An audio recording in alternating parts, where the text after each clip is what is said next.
baay'een natti dhagahame na wajjin awwaalamuun qabu yaada jedhuun waan baay'ee jira kitaaba keessatti dagarta. Yeroo osoo mana eeguu tarii anaaf karaan gabaabachuu danda'a ture. Osoo hin dubbisee jiraadhe wanni hin gaabbu hin jiru. Yeroo san mana isaa san keessaa lubbuun nan bara jedhee yaadaan ture. Seenaan hin barraayin in irraanfatama beekta. Dogongoraan dogongore sirreessa. Ciidhaan baasaa ture. Booda harkaan hin barreessaa ture. San booda. Hello Jawar. Yes.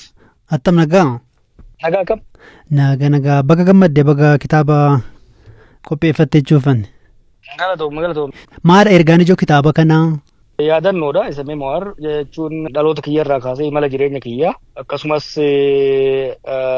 imala qabsoo qeerroo irratti waan yaadadhu waan ta'aa ture waan hojjetamaa ture akkasumas bara ce'umsaa keessas waan ta'aa ture kan inni mana hidhaatti barreesseen amma qopheessee baase mata dureen isaa akkuma jettu hin gaabbuedha. Mata dureen xiqqaasaa immoo yaadannoo imala jireenya kiyyaatii fi qabsoo qeerroo Oromoo yaa. Akkuma mata dureen irraa agartutti dhaloota kiyyarraa kaasee haalota siyaasaa, hawaasummaa, dinagdeen an keessatti guddadde ka boodarra ilaalchaan qabaadhe irratti dhiibbaa godhataa turan. Akkasumas imala barnootaaf Singaappoor irraa kaasee Ameerikaatti biyyoota adda addaatti yeroon barachaa turetti muuxannoowwan sanis keessa deema. Jaansee immoo qabsootti hoggaan seenuu qabsoo nagaa irratti qophii godhamaa ture, falmaa biyya alaatti goonaa turre, gara jijjiiramaatti haalonni akkamitti akka dhufan kan jiru hedduu isaa diiteel qabatee kan dhiyaatedha jechuudha. Mata dureen isaa hin gaabbu jedha. Maalidha? Ergaa akkamii dabarsuu yaadde? Egaa ilmi namaa waa hojjettaa, hoggaa hojjettee bira dabarse booda uf duuba laalta. Waan hojjettan hoggaa duuba laaltee madaallii geggeessitu jira. Jiruu siyaasaa kana keessatti aarsaa guddaan kafale. Hojii baay'ee soo hojjedhee milkaa'innas nan qaba. Kana laalee hoggaan madaalu aarsaan kafaleefis waan hin milkaa'ee jiruuf aarsaan sunis garaa nan nyaatu. Kan jedhudha kan biraa immoo hojii hojjechaa ture keessatti namootni aaroo danda'anii gareelee muufatan jiraachuu danda'anii namoota walitti bu'uun jira. Sababni kanaatis qabsoo san bakkaan gahuudhaaf waan ta'eef qabsoo sun immoo boodarra galma waan ga'eef wanni hin gaabbu hin jiru kan jedhu yookiin immoo akka loqota gama baha Oromiyaatitti sheenaan qabu jecha jedhuun kan laalamu no regrets kan jedhu jechuudha. Mana hidhaatti isa barreessite immoo eegasii booda barraa'e immoo. Mana hidhaatti barreesseetiin achi hidhaan baasaa ture. Booda harkaan hin barreessaa ture. San booda taayip godhamee yaadatte akkuma hidhaadhaa baheen maxxansiisuudhaaf yaadeen ture. Haalli yeroo san tures haalli biyyattii uummanni qalbiidhaan waa dubbisuudhaaf kan mijatu hin turre. Yeroo osoo mana eeguu asirra geenyee amma immoo dirqama kana caalaa tursiisuun barbaachisu kan jedhuun nama maxxansiise malee manuma hidhaatti hin fixee bahee. Eegan bahee booda waanuma gulaaluuf sirreessuu qofatu hojjetame. Kitaabni kun afaan lamaan qophaa'ee yoo dogoggoruu baadhee miire? Jalqaba afaan Oromootiin barreeffame. San booda gana afaan Amaaraatti jijjiirame. Afaan Ingiliziitiinis hiikamee jira garuu gulaalamee yeroodhaan gahuu hin dandeenye. Yeroo amma tokko booda kan afaan Ingiliziis ni baha garuu amma kan afaan Amaaraatii fi kan afaan Oromoo lamaanuu qophaa'ee jira. Kitaaba uummata barreessite keessatti wanti addatti namni eegu yookiin immoo kana duran dubbanne uummati argachuu danda'a? Waan baay'ee jira. Waan hojjetame gartee waggoonni keessa dabarre kun yeroo waa hedduun saffisaan jijjiiramaa turani. Kanaaf waan baay'ee argatu jedhee yaada.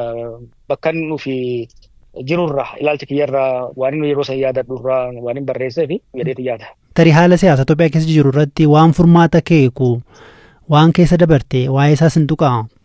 Kitaabni mana hidhaatti hin barreesse actually kitaaba lama ta'e kutaa lamatti hin barreesse waa'ee hangammaa keessa dabreefi gara fuulduraatti uummanni keenya biyyi keenya maaliif hojjetame rakkoolee hangammaa mudataa turan keessaa bahuu danda'a kan jedhu sanis barreesse garuu walirratti kitaabni kun amma gara fuula 500tti dhiyaata kan amma bahe kuni kaaniin yoo walirratti dabalame gara 1,000 waan ta'uuf bakka lamatti baafne kana amma baasee kan itti aanu immoo bara dhufu bahuu qaba kan jee kan hin hambisee jira. San kanaa geeku immoo boqonnaa tokko gara xumuraa irratti bifa goolabbiitiin kan hin kaa'ee jira. Ina keeka amma tokko garuu diiteel ta'ee karoora sagantaa imaammata kan qabu miti sun bara dhufu kitaaba biraatiin kan bahu ta'a. Torban dhufu keessa Naayiroobii keessa akka eebbisiistuudha kanatti ifa goote tarii Itoophiyaa keessa eebbisiisuudhaaf yaanne turree haalli mijachuu hin dandeenye. Akkuma agartu haalli biyya rakkisaadha. Kitaaba eebbisuudhaaf dhiisi. namni hafuuruma baafachuuf haala ulfaataa jira. Kanaaf asitti eebbisuun filatame. Actually inni dura gara biyya Awurooppaatti eebbisuudhaaf yaadee ture. Garuu hawaasni asii kun asitti eebbisuu qabna jedhanii na gaafannaan hin ture jee asirraa eegallee sammuu Jarmanii biyyoota UK gara Ameerikaatti deemee kan eebbifamu ta'a. Kitaaba kun tarii amma haala Itoophiyaan keessa jirtuun gaafa laallennu amma maaliif eebbisiisuu barbaadde? Addatti akka nama siyaasaatti wanti yaaddee wanti akeekte jira?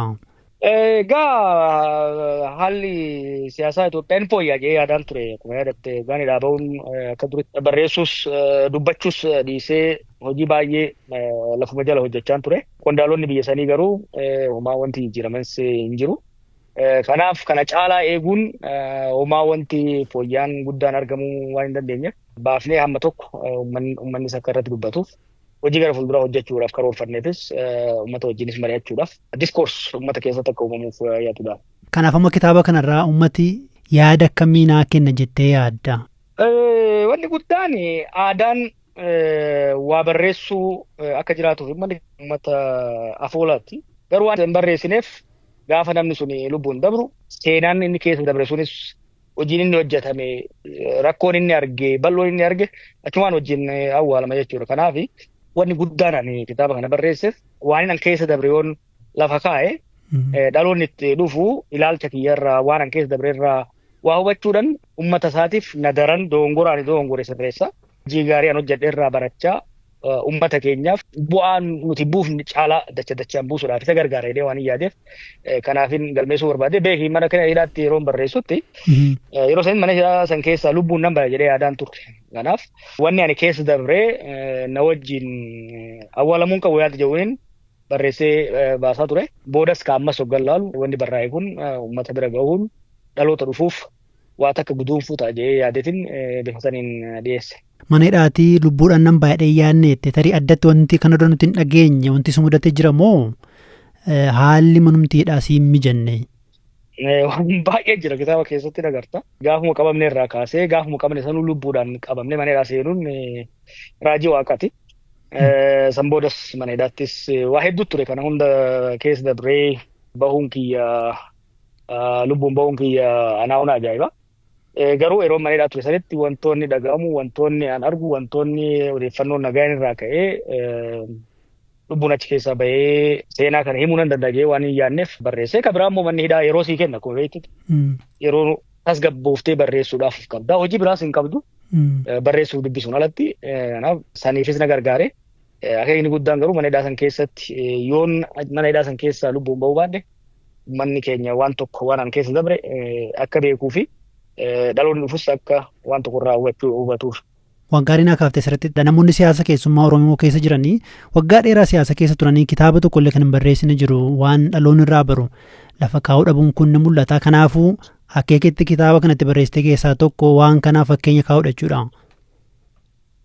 Yeroon dargaggeessa turetti amma qondaalota hoogganoota keenya uummata kana hoogganaa turan baay'ee isaanii obbo Galaasaa, obbo Leencoo namootaan argu hundumaa waan keessa dabran akka barreessan itti waachan ture. Amni tokko barreessaniiru garuu guututti hin barreessinu. Dhaloonni seenaan hin barraa'in in irraanfatama beektaa in haqama. Wanni namni keenya uummanni keenya keessa dabre waan xiqqoo miti beektaa.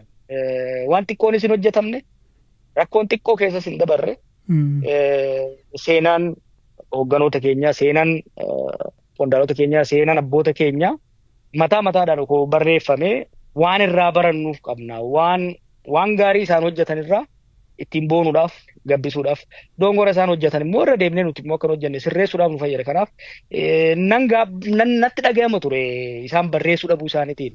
Atis dargaggeessa yaadattu malee yeroo qabsoon qeerroo eegaluudhaaf ka'usan seenaa Hayilee Fidaa barreessaan ture. Waan hagammaan xumurre gara fuulduraa yoon yeroo argadde tarii kan hin fixu. Yaadannoowwan inni yeroo san Hayilee Fidaa jechuun nama baay'ee barreessaa turedha. Tarii terminoloojii siyaasaa ifni Itoophiyaa keessatti fayyadamnu kana hedduu isaa kan uume isa. Dayaarii isaatirraa kaasee xalayoota inni namoota walii barreessu namni tokko naa kennee isarratti barreessan ture. Baay'een natti dhagahame namni kun osoo seenaa isaa barreesse namni baay'ee nama waa'ee Hayilee Fidaa maqaa qofaan beeka malee waan inni keessa dabre akkaataa yaadni isaa itti guddate keessa Wallagga Arjoorraa kaasee hamma biyya Jarmaniitti hamma biyya Faransaayitti waan keessa deemaa ture.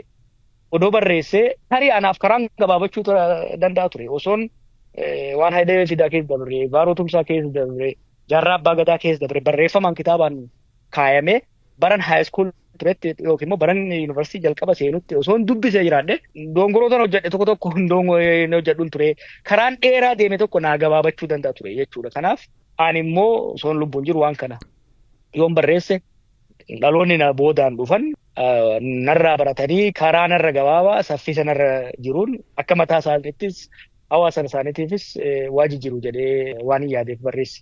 Soolii guddaa galatoomi. Xillee galatoomii.